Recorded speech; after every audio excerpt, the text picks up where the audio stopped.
Satu, tiga.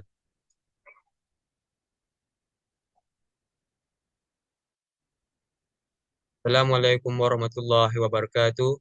Alhamdulillahirabbil alamin wassalatu wassalamu ala asyrofil anbiya wal mursalin wa ala alihi washabihi ajma'in. Allahumma shalli ala sayyidina Muhammad wa ala ali sayyidina Muhammad. Allahumma shalli ala sayyidina Muhammad wa ala ali sayyidina Muhammad. Allahumma shalli ala sayyidina Muhammad wa ala ali sayyidina Muhammad. Nama saya Muhammad Iskandar bin Fazli. Saya Nifail Iman bin Nur Hishamuddin. Saya Muhammad Syairan bin Muhammad Takrimi.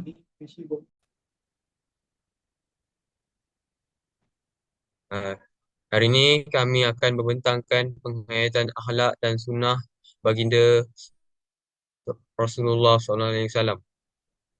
Ah, Baik, kami akan membentangkan slide. Kami akan membentangkan persembahan ini sekarang.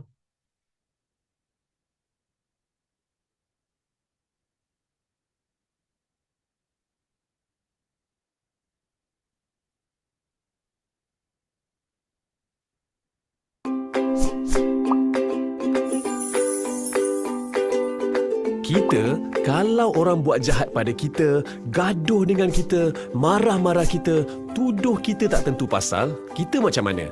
Kita marah kan? Kita benci kan? Tapi berbeza dengan jiwa Rasulullah sallallahu alaihi wasallam. Pada zaman baginda, ada seorang wanita tua sering membaling sampah dan najis serta mengeluarkan kata-kata kesat kepada Rasulullah. Sehinggalah satu hari, Rasulullah berasa hairan dan tertanya-tanya mengapa sudah beberapa hari tiada sampah atau najis dilontar oleh wanita itu ketika baginda melalui jalan tersebut. Setelah diselidik, rupanya wanita tua si pembaling sampah itu sedang sakit tenat dan berseorangan di rumahnya. Rasulullah telah pergi menziarahi wanita itu dengan membawa hadiah dan makanan. Setelah meminta izin, Rasulullah masuk ke rumahnya. Alangkah terkejutnya wanita itu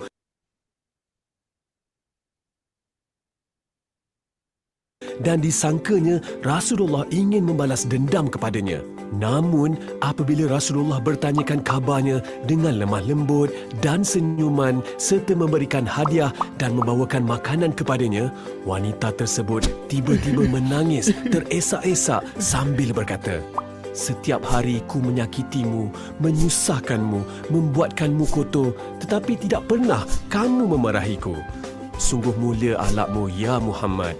Melihat kemuliaan hati, sifat pemaaf serta kesabaran Rasulullah, maka wanita tua itu tersentuh hati dan mengucap dua kalimah syahadah. Teladan daripada kisah ini ialah, cubalah berbuat baik kebaikan walaupun kita sering disakiti. Bersabarlah dengan ujian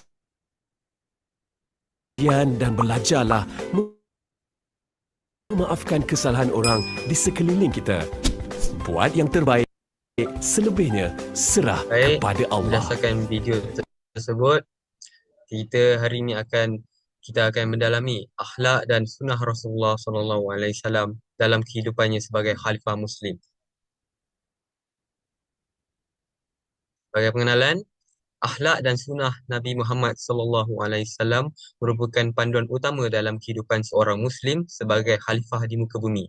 Baginda menunjukkan teladan unggul dalam ibadah, muamalah dan akhlak, termasuk sifat sabar, lemah lembut serta keadilan.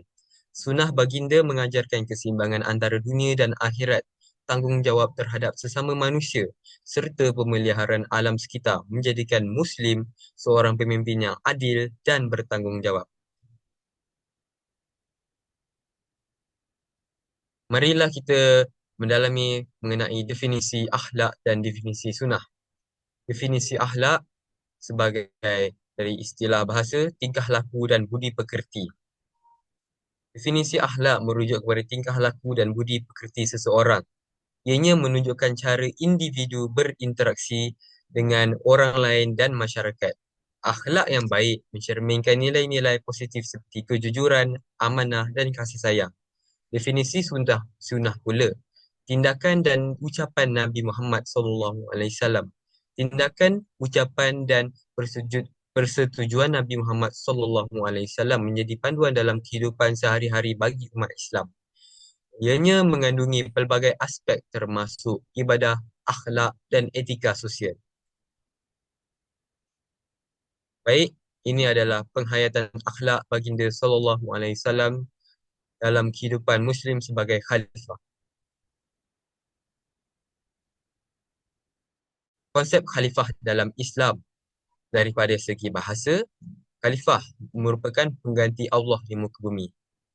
Khalifah dalam Islam merujuk kepada individu yang dilantik untuk menjadi pengganti Allah di muka bumi. Istilah ini berasal dari perkataan Arab khalifah, khalifah yang bermakna pengganti atau penyambung. Tugas utama seorang khalifah adalah untuk menjalankan amanah Allah dengan sebaiknya dan memastikan bumi ini dijaga dengan penuh tanggungjawab.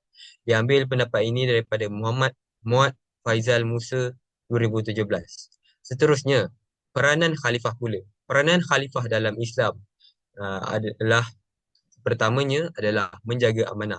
Sebagai khalifah, setiap individu dituntut untuk menjaga amanah Allah. Ini bermakna kita harus melindungi dan memelihara semua ciptaannya, termasuk alam sekitar, sumber daya dan hubungan antara sesama manusia. Tanggungjawab ini menuntut kita untuk bertindak secara etika dan bertanggungjawab. Seterusnya, melaksanakan kebaikan. Khalifah juga berperanan dan untuk melaksanakan kebaikan dalam masyarakat. Ini termasuk berusaha untuk keadilan, membantu yang memerlukan dan menyebarkan nilai-nilai positif seperti kasih sayang dan tolong menolong. Tindakan ini bukan sahaja memperbaiki keadaan sosial tetapi juga membawa kita lebih dekat kepada tujuan kehidupan yang diamanahkan oleh Allah. Seterusnya, ini adalah terdapat beberapa aspek dalam akhlak Rasulullah SAW. Yang pertama adalah sabar menangani ujian Allah Subhanahu Wa Taala. Nabi Muhammad SAW adalah teladan Nabi Muhammad SAW adalah teladan kesabaran yang luar biasa. Sejak kecil, beliau menghadapi banyak ujian, termasuk kehilangan ibu dan atuk. Dalam misi kenabiannya, beliau sering dicemooh dan ditentang oleh masyarakat Quraisy, tetapi tetap sabar dan menghadapi semua dengan doa dan kasih sayang. Sikap beliau terlihat ketika hijrah ke Madinah, di mana beliau membangun komuniti yang kuat meskipun menghadapi berbagai tentangan. Dalam perang dan konflik, beliau menunjukkan ketenangan yang luar biasa, mengajarkan bahawa kesabaran adalah kunci untuk mengatasi kesulitan. Tokoh Melayu Dr. A. Samad Said pernah berkata, kesabaran adalah cahaya dalam kegelapan. Ini menggambarkan betapa pentingnya sikap sabar dalam menghadapi ujian hidup, sama seperti yang diajarkan oleh Nabi Muhammad SAW. Kesabaran beliau menjadi inspirasi kita.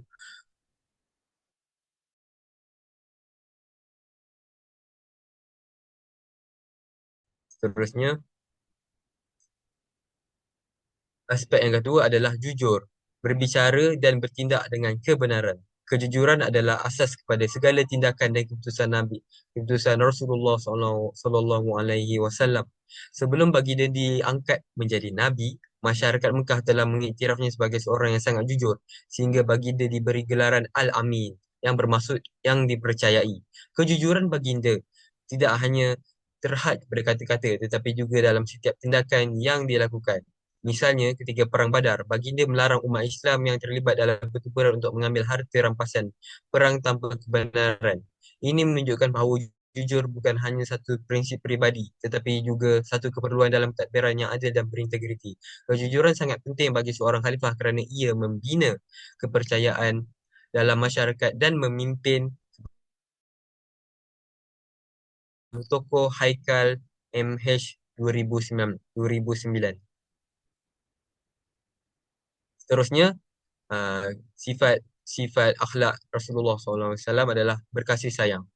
Rasulullah SAW adalah contoh terbaik dalam menunjukkan sifat kasih sayang, bukan hanya kepada umat Islam tetapi kepada seluruh makhluk di muka bumi, termasuklah binatang dan alam sekitar. Baginda pernah mengingatkan umat Islam untuk berbuat baik kepada binatang. dan juga menyebut bahawa seorang wanita yang memberi minum kepada anjing yang kehausan telah diampuni dosanya. Kasih sayang baginda merangkumi semua golongan masyarakat tanpa mengira agama, bangsa atau status sosial. Baginda pernah bersabda, tidak sempurna iman seseorang di antara kamu sehingga dia mengasihi saudaranya seperti mana dia mengasihi diri sendiri. Sifat berkasih sayang ini penting dalam tugas seorang khalifah yang seharusnya memimpin dengan rahmat, memastikan kebajikan rakyat terpelihara dan mengelak kezaliman di seluruh uh, zaman. Diambil daripada Abu Nimr M 2015. Seterusnya, beradab. Akhlak Rasulullah SAW contoh unggul bagaimana seorang Muslim perlu beradab dalam setiap interaksi dengan orang lain. Baginda tidak pernah mengangkat suara atau bersikap kasar terhadap sesiapa pun, bahkan kepada musuhnya. Dalam banyak peristiwa, baginda menunjukkan rasa hormat dan kesopanan yang tinggi walaupun berhadapan dengan mereka yang berbeza pendapat atau yang tidak sehaluan dengan Islam. Ketika baginda berinteraksi dengan orang-orang Quraisy yang menentangnya, baginda tetap bersikap tenang dan tidak menghina mereka. Sebaliknya, menjawab segala kritikan dan tohmahan dengan penuh hikmah dan bijaksana. Sifat beradab ini adalah amat penting bagi seorang khalifah kerana adab mencerminkan ketertiban moral dan etika yang diperlukan dalam memimpin masyarakat yang berbilang kaum dan agama. Beradab juga bermakna menjaga hubungan yang harmoni dan mengelakkan persengketaan. Ramadan T 2007. Seterusnya, mari kita serahkan kepada Fail Nifa. Baiklah, terima kasih saudara Iskandar atas perkongsian dan penerangan yang berkaitan dengan akhlak baginda Rasulullah SAW itu tadi. Beralih pula kepada sunnah baginda Rasulullah SAW dalam kehidupan Muslim sebagai khalifah.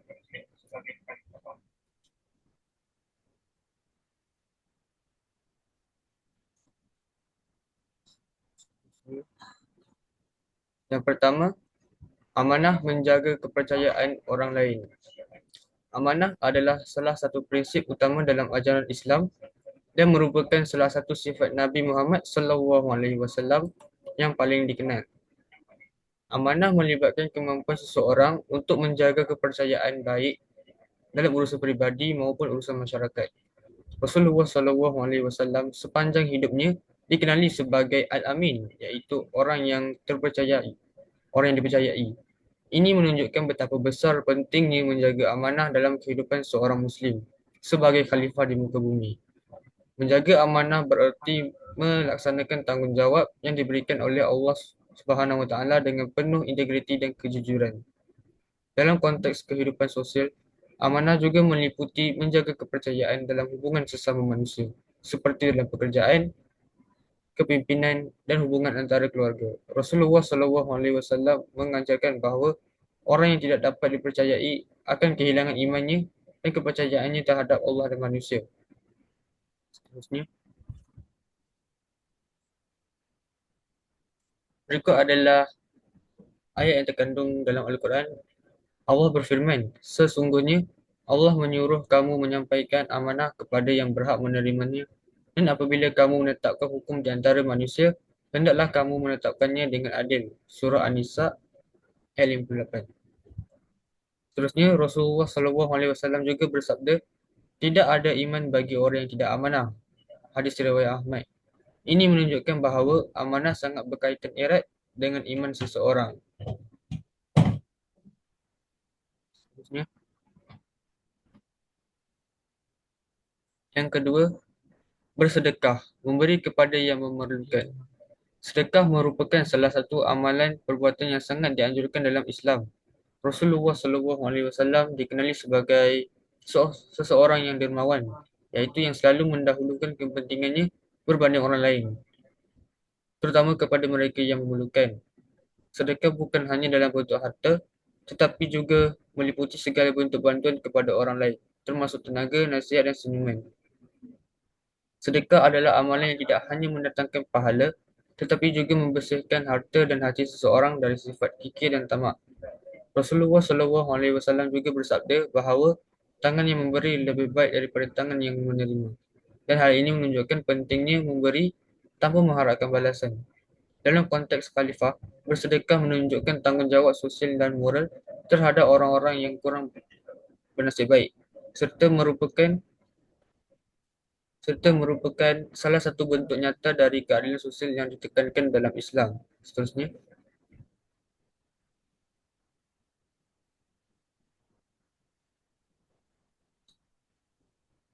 Allah dalam Al-Quran tercatat orang-orang yang menafkahkan hartanya di malam dan di siang hari secara sembunyi-sembunyi dan terang-terangan, maka mereka mendapat pahala di sisi Tuhannya.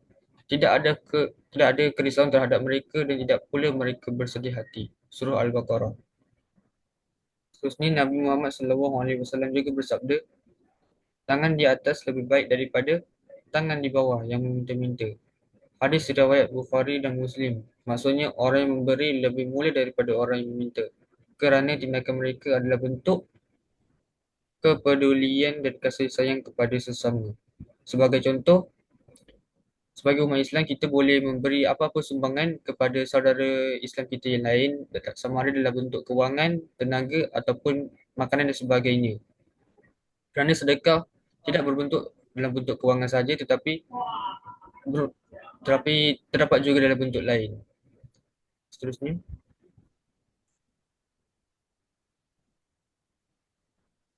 yang ketiga, menghormati ibu bapa. Menghormati dan berbuat baik kepada ibu bapa merupakan salah satu perintah terpenting dalam Islam yang disebutkan berkali-kali dalam Al-Quran setelah perintah menyembah Allah. Rasulullah SAW sangat menekankan pentingnya menghormati ibu bapa dan baginda sendiri adalah teladan dalam hal memuliakan ibu bapa dan menjaga hubungan kekeluargaan. Menghormati ibu bapa bukan hanya sekadar menghargai mereka semasa hidup, tetapi juga termasuk mendoakan mereka setelah mereka meninggal dunia. Sebagai khalifah, penghormatan kepada ibu bapa mencerminkan tanggungjawab dalam menjaga ikatan kekeluargaan yang merupakan perkara dasar dalam masyarakat. Dengan menjaga keluarga, seseorang Muslim itu dapat menjaga keharmonian dalam masyarakat secara keseluruhannya. Menghormati ibu bapa juga bererti menjaga nilai-nilai yang diajarkan dari generasi ke generasi. Seterusnya,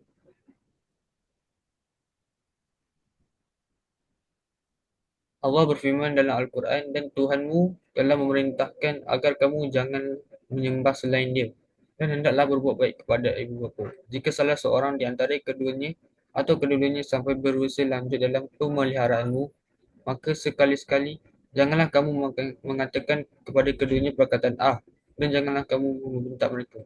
Surah Al-Isra ayat 17. Seterusnya, Rasulullah SAW juga bersabda, keredaan Allah terletak pada keredaan orang tua dan kemurkaan Allah terletak pada kemurkaan orang tua. Hadis riwayat Tirmizi. Ini menunjukkan betapa pentingnya keredaan ibu bapa dalam mendapatkan keberkatan dari Allah Subhanahu Wa Taala. Sebagai umat Islam, kita perlulah menghormati dan menjaga kedua ibu bapa kita semasa masih hidup dan mendoakan mereka setelah mereka meninggal dunia. Kerana kita merupakan anak yang merupakan sumber pahala kepada mereka, dan siapa lagi kalau bukan kita untuk mendoakan mereka apabila mereka telah meninggal dunia, dan siapa lagi kalau bukan kita untuk menjaga mereka apabila mereka sakit ataupun dalam keadaan yang uzur. Oleh itu, sebagai anak yang soleh, perlulah kita untuk mengamalkan nilai-nilai murni ini, iaitu menghormati ibu bapa, supaya kita dapat mendekatkan diri kita dengan kedua ibu bapa kita di dalam syurga nanti kelak, insya-Allah. Seterusnya, yang keempat, membantu sesama mengutamakan kepentingan orang lain. Nabi Muhammad SAW seringkali menekankan pentingnya membantu sesama insan dan mendahulukan kepentingan orang lain. Membantu orang lain tanpa mengharapkan balasan adalah salah satu sunnah yang sangat penting. Nabi SAW selalu mendahulukan kesejahteraan umatnya daripada dirinya sendiri. Dan beliau sering memberikan contoh yang baik dengan memberi makanan kepada yang lapar, dan memberi bantuan kewangan kepada orang miskin, serta memberikan nasihat kepada mereka yang memerlukan bantuan. dari sudut moral. Sebagai khalifah, sifat membantu sesama insan ini sangat penting kerana seseorang pemimpin harus selalu mengutamakan kesejahteraan dan kebahagiaan dan kebajikan rakyatnya. Membantu sesama insan juga merupakan salah satu bentuk ibadah yang sangat dianjurkan kerana menunjukkan rasa syukur kepada Allah atas nikmat yang diberikan dan mengajarkan umat untuk saling menyayangi. Seterusnya, Al-Quran telah menyatakan bahawa dan tolong-menolonglah kamu dalam mengerjakan kebajikan dan takwa. Dan janganlah tolong-menolong dalam berbuat dosa dan pelanggaran. Dan bertakwalah kepada Allah. Surah Al-Ma'idah. Selain itu, Nabi SAW juga bersabda, barang siapa yang meringankan kesulitan seorang mukmin di dunia, maka Allah akan meringankan kesulitannya di hari kiamat. Hadis riwayat Muslim. Ini menunjukkan betapa besar pahala membantu sesama insan dalam kesulitan, baik secara fizikal ataupun moral. Sebagai contoh, dalam kehidupan seharian, sesama umat Islam kita perlulah saling bantu sesama lain dan janganlah mengamalkan sikap penting sendiri kerana amalan membantu orang lain dan mengutamakan orang lain ini sangatlah diutamakan dalam Islam, iaitu janganlah kita kedekut untuk berkongsi ilmu dan menolong orang lain dalam kehidupan. Seterusnya,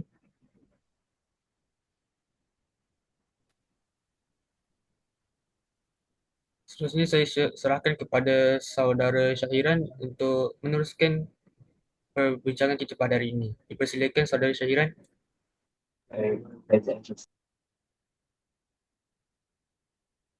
Okey. Terima kasih kepada saudara Nifail atas penyampaian beliau sebentar tadi. Seterusnya, kita pergi kepada adab makan dan minum yang ditunjukkan oleh Rasulullah pada zamannya.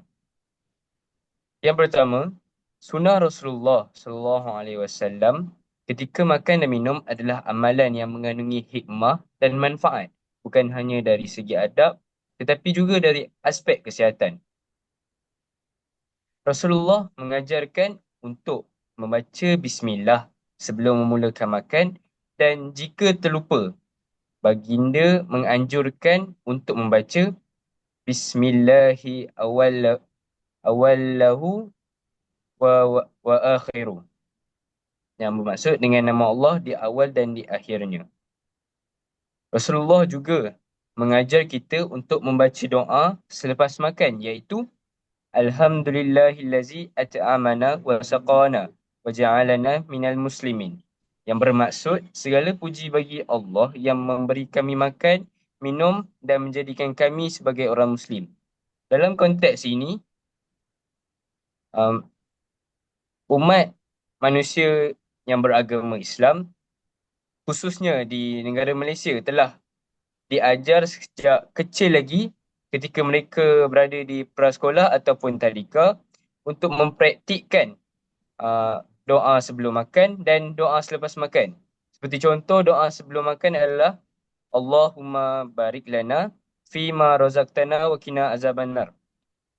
Dari impak daripada pembelajaran doa ini, dan seterusnya ketika umat manusia khususnya beragama Islam akan terbiasa dan akan mempraktikkan doa-doa yang mereka dah belajar daripada kecil untuk dipraktikkan sehingga mereka tua dan dijadikan amalan.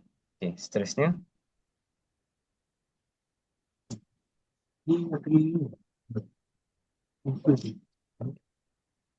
Seterusnya adalah dalam riwayat lain disebutkan bahawa suatu ketika Rasulullah pernah tersenyum seraya menjelaskan sekiranya seorang Muslim tidak membaca basmalah iaitu bismillah sebelum makan, maka syaitan akan ikut makan dengannya. Namun, sekiranya Muslim tersebut teringat dan menyebut nama Allah, maka syaitan pun langsung memuntahkan makanan yang sudah dimakannya.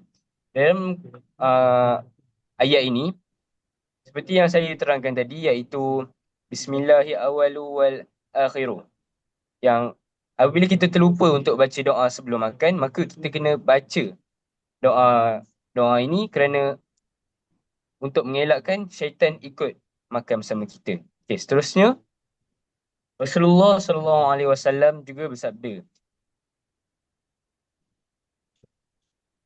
sesungguhnya Allah Subhanahu Wa Taala meredai seseorang hamba yang ketika makan suatu makanan lalu dia mengucapkan alhamdulillah, dan apabila dia minum suatu minuman maka dia pun mengucapkan alhamdulillah. Hadis riwayat Muslim, Ahmad dan Tirmizi.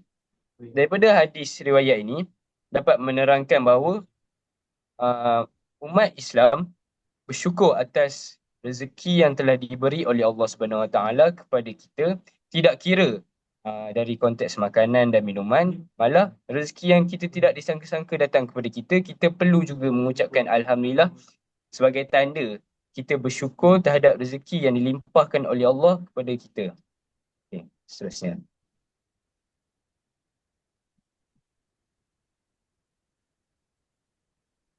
Seterusnya, kita akan masuk pada manfaat penghayatan.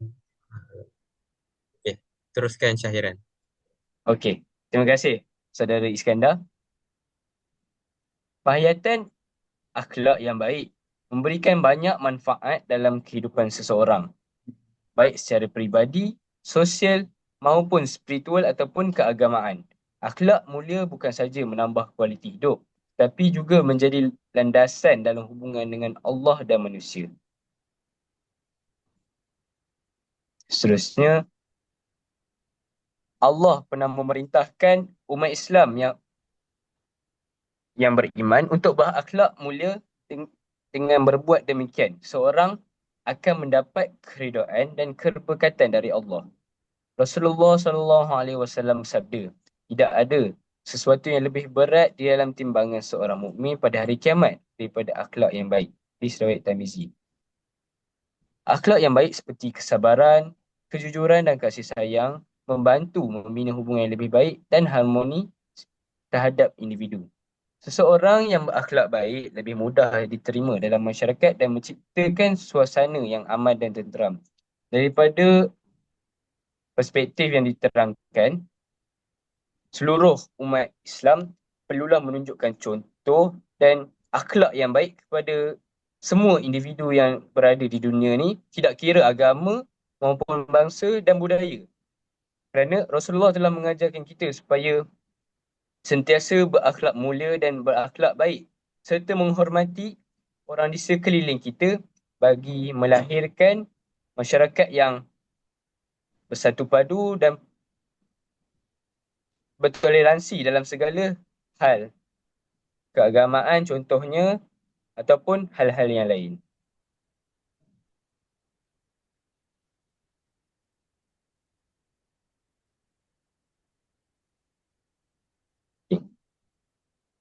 Seterusnya, Teruskan kita Syahiran. pergi kepada kepentingan pengamalan sunnah Rasulullah.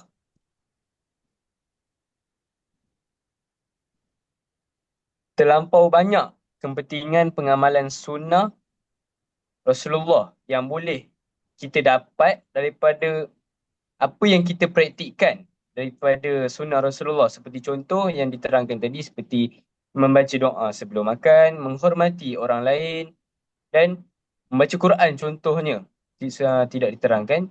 Ia juga merupakan sunnah yang dilakukan oleh Rasulullah sebagai tanda untuk kita untuk memperingatkan seluruh umat Nabi Muhammad, iaitu umat Islam, supaya sentiasa berbuat baik dan berakhlak mulia.